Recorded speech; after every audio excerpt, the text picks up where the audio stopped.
Anda menyaksikan Breaking News Metro TV, saya Marvin Sulistyo. Pemirsa, hari ini Senin 5 Desember 2022, Pengadilan Negeri Jakarta Selatan kembali menggelar sidang lanjutan kasus pembunuhan berencana Brigadir Yosua dengan terdakwa Richard Eliezer, Ricky Rizal, dan Kuat Ma'ruf dengan agenda pemeriksaan saksi. Dan sembari kita akan menyaksikan suasana terkini di ruang sidang Pengadilan Negeri Jakarta Selatan, pemirsa, kembali kami akan sedikit merangkum apa persidangan yang sudah berlangsung sebelumnya, di mana saksi yang diperiksa kali ini adalah Ricky Rizal yang merupakan terdakwa kasus pembunuhan Yosua Huta Barat.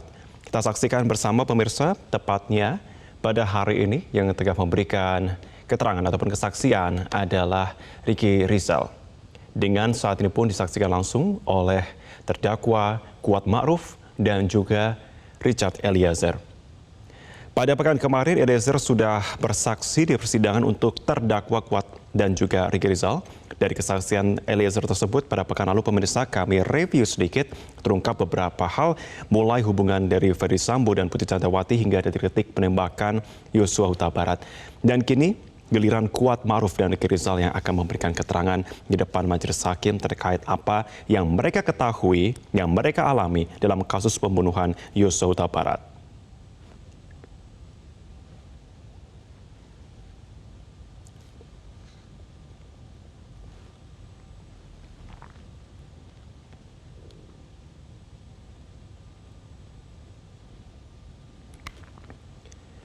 Untuk mengetahui informasi terkini, sudah ada rekan kami Marcelina Tumundo yang akan melaporkan langsung dari Pengadilan Negeri Jakarta Selatan. Marcelina, selama beberapa waktu belakangan ini dan saat ini juga sudah tiba waktunya dari Kuat dan juga Ricky untuk memberikan keterangan terkait dengan Eliezer. Fakta apa saja yang dikuak dalam persidangan kali ini?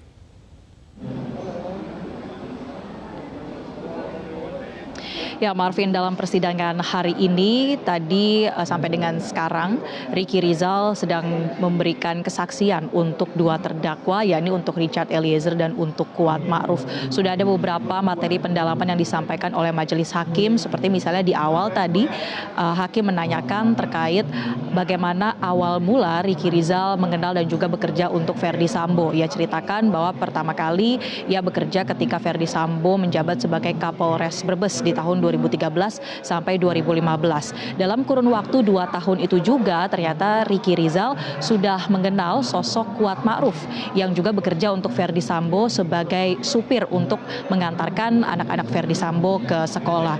Kemudian tadi juga disampaikan oleh Ricky Rizal atau majelis hakim mendalami terkait dengan rekening yang dipegang atas nama Ricky Rizal yang dibukakan oleh pihak Putri Chandrawati dan juga Ferdy Sambo, yang mana rekening tersebut berisi uang sebanyak 400 juta rupiah kira-kira, dan juga ada satu rekening lainnya berisi sekitar 100 juta rupiah, yang mana tadi majelis hakim menanyakan apa sebetulnya kegunaan dari dua rekening tersebut. Dan tadi diceritakan oleh Ricky Rizal bahwa hal itu adalah untuk membiayai berbagai kebutuhan rumah tangga yang memang pada saat itu dipegang atau dikelola oleh Ricky Rizal, baik untuk rumah di Magelang ataupun untuk rumah di Jakarta.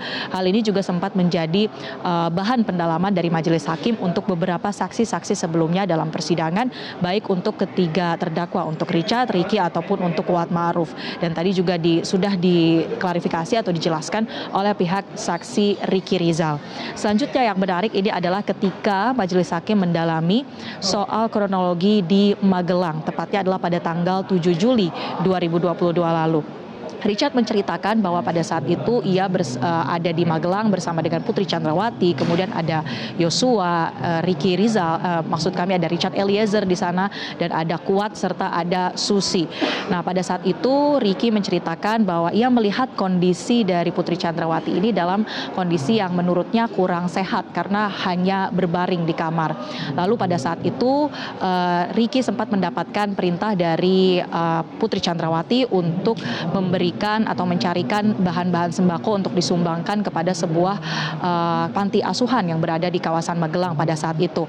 Lalu kemudian Ricky juga mendapatkan perintah untuk mengurus beberapa kebutuhan dari anak Ferdy Sambo yang bersekolah di kawasan Magelang, dan pada saat ingin mengantarkan barang untuk anak dari Ferdy Sambo inilah Ricky keluar bersama dengan Richard pada tanggal 7 Juli malam hari. Kemudian pada saat mereka sedang berada di luar rumah, lalu ada telepon dari Putri Chandrawati yang meminta agar mereka, Richard dan Ricky ini segera kembali ke rumah. Ketika mereka sampai di rumah Magelang tanggal 7 Juli malam, kemudian Ricky menghampiri Putri Chandrawati. Ia menggambarkan kondisi Putri juga terlihat pucat, terlihat lemas dan hanya tidur di kamarnya. Kemudian Putri meminta Ricky untuk mencarikan dan memanggil Yosua. Pada saat itu Ricky sempat kesulitan untuk menemukan Yosua ini ada di mana. Kemudian ia merasa ada suasana sedang terjadi perselisihan antara Kuat Ma'ruf dan juga Brigadir Yosua pada saat itu. Dan ia sempat menanyakan, Ricky sempat bertanya ke Kuat apa yang sebenarnya terjadi. Lalu menurut Ricky, Kuat menceritakan bahwa pada saat itu Kuat melihat Yosua ini mondar-mandir, naik turun dan terlihat tergesa-gesa. Lalu kemudian Kuat mengejar Yosua sambil membawa pisau. Nah, terkait dengan bagaimana Kuat mengejar Yosua sambil membawa pisau ini tadi sempat didalami juga oleh majelis hakim. Apakah Ricky tidak merasa hal tersebut janggal? Kenapa sampai harus mengejar Yosua dengan membawa pisau? Hakim mendalami apakah memang menurut Ricky ia mengenal sosok Kuat ini sebagai sosok yang cukup terbawa emosi, atau apakah itu hal biasa bagi Kuat untuk selalu membawa pisau dalam mengejar seseorang begitu. Dan menurut Ricky hal itu tidak biasa karena Ricky sebelumnya sudah mengenal Yosua dari tahun 2013 dan tidak pernah melihat bahwa Kuat ini suka mengejar orang sambil membawa pisau. Hakim sempat heran kenapa kemudian Ricky merasa atau tidak memandang ini sebagai sebuah kejanggalan sampai harus mengejar Yosua dengan membawa pisau. Tetapi kemudian Ricky tidak bisa atau hanya sekedar mengatakan bahwa hanya mengetahui ada perselisihan tapi tidak tahu selisih antara Kuat dan Yosua ini tentang apa. Yang kemudian dilakukan oleh Ricky ketika sedang mencari Yosua sambil mendengar cerita dari Kuat adalah ia langsung mengecek Yosua di kamar ajudan, dan di kamar ajudan itu Ricky melihat ada senjata stayer milik Yosua yang langsung diamankannya. Karena menurut Ricky, kenapa dia mengamankan? Karena dia sudah mendengar cerita dari Kuat yang mengejar Yosua memakai pisau, sehingga ia merasa tidak aman kalau ada kejar-kejaran dengan pisau lalu ada juga senjata Yosua. Ia merasa senjata itu harus diamankan agar Yosua ini tidak memberikan perlawanan balik kepada Kuat. Akhirnya senjata itu diambil lalu diletakkan, disimpan oleh Ricky di kamar anak Verdi Sambo. Kemudian akhirnya Ricky menemukan Yosua sedang berada di luar rumah atau tepatnya berada di depan garasi tetangga. Lalu kemudian Ricky memanggil Yosua dan mengantarkan Yosua untuk menemui Putri Chandrawati sesuai yang sudah diperintahkan sebelumnya. Ricky juga sempat menanyakan kepada Yosua, "Yos, apa yang sebenarnya terjadi? Tadi Kuat atau dia panggil Om Kuat ini cerita kalau kalian kejar-kejaran." Di situ Ricky menyampaikan bahwa Yosua sedang dalam kondisi yang emosi juga, tidak bisa menceritakan kembali apa yang terjadi antara Yosua dengan Kuat pada saat itu.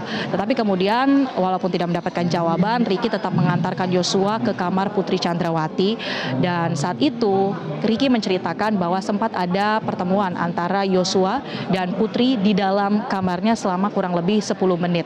Ricky pada saat itu berjaga di depan kamar dengan kondisi ada satu pintu transparan yang tertutup tetapi bisa terdengar sedikit suara dari dalam kamar Putri Chandrawati. Tetapi sayangnya Ricky tidak dapat dengan jelas mendengar apa saja percakapan antara Yosua dan Putri Chandrawati selama 10 menit itu.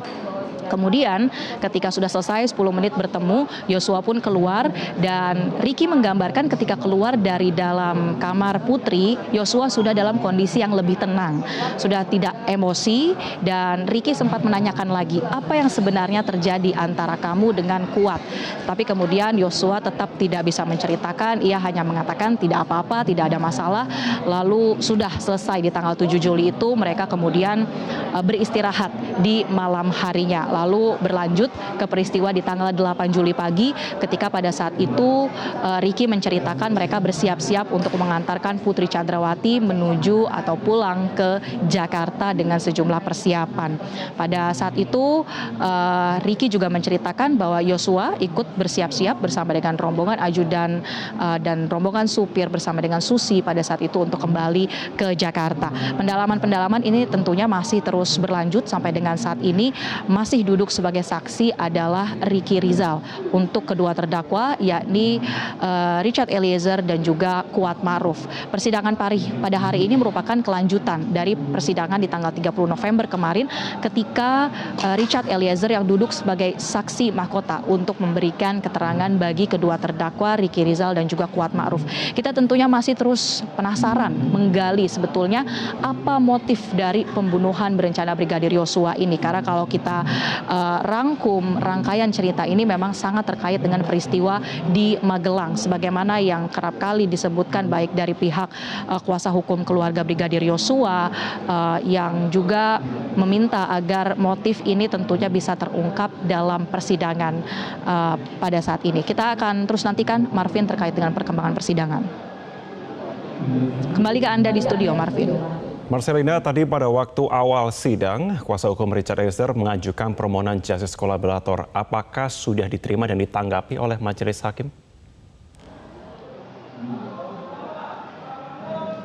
Ya, terkait dengan permohonan dari pihak Ricky Rizal sebagai saksi pelaku yang bekerja sama atau justice kolaborator, surat rekomendasi dari LPSK ini sudah disampaikan ke pihak majelis hakim. Dan tadi Ketua Majelis Hakim Wahyu Imam Santoso sempat mengatakan bahwa hal itu atau surat tersebut sudah diterima oleh pihak majelis hakim dan masih akan dipertimbangkan ke depannya apakah status dari Richard Eliezer sebagai justice kolaborator ini akan diterima oleh pihak majelis hakim. Nanti kita akan follow up lagi kepada pihak kuasa hukum dari Richard Eliezer yakni Roni Talapesi.